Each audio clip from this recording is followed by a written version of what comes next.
మీద హిందూయిజం అంటుంది. అసలు దీన్ని ఎందుకంటే అమ్మని పిలవడం తప్ప అండి మనం చేసే తప్పు.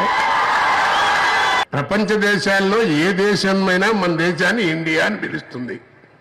మన గర్భశత్రు ఎవరండి? పాకిస్తాన్.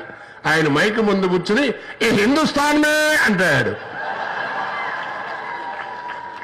మన గర్భశత్రువే హిందూ దేశం అని ఒప్పుకుంటుంది. ఇంకెందుకని దీని గురించి డిస్టర్బెన్స్ అనవసరంగా. పిచ్చోళ్ళు కాదు, పిచ్చి మాటలు కాదు.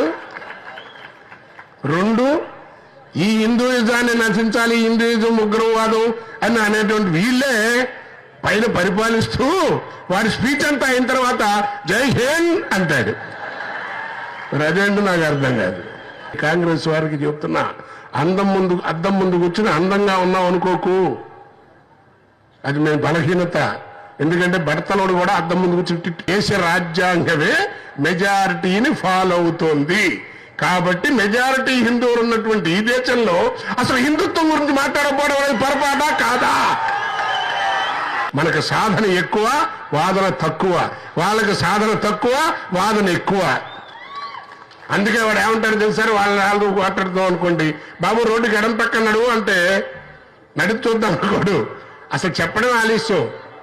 రోడ్డుకి ఎడం పక్కన నడదు ఆయన అంటే కుడి పక్క నడిస్తే ఏమవుద్ది అంటాడు. కానీ రోడ్డుకి ఎడం పక్క నడుద్దామని ప్రయత్నించు. కాబట్టి దయించి సోదరుమణులు అందరూ కూడా మన ధర్మం, మన సంస్కృతి, దీన్ని నమ్మండి. దాని ప్రకారం ఇంట్లోనే ఉందండి. కాలే వర్షతు పర్జన్య పృథివీ సస్యశాలిని అని సకాలంలో వర్షాలు పడాలి, సకాలంలో వర్షాలు పడాలి, పృథివీ అంతా చల్లగా ఉండాలి, అందరం బాగుండాలి అనేటువంటిది పద్ధతిలో ఉన్నటువంటి గొప్ప కోరిక ఉన్నటువంటి హిందూయిజం.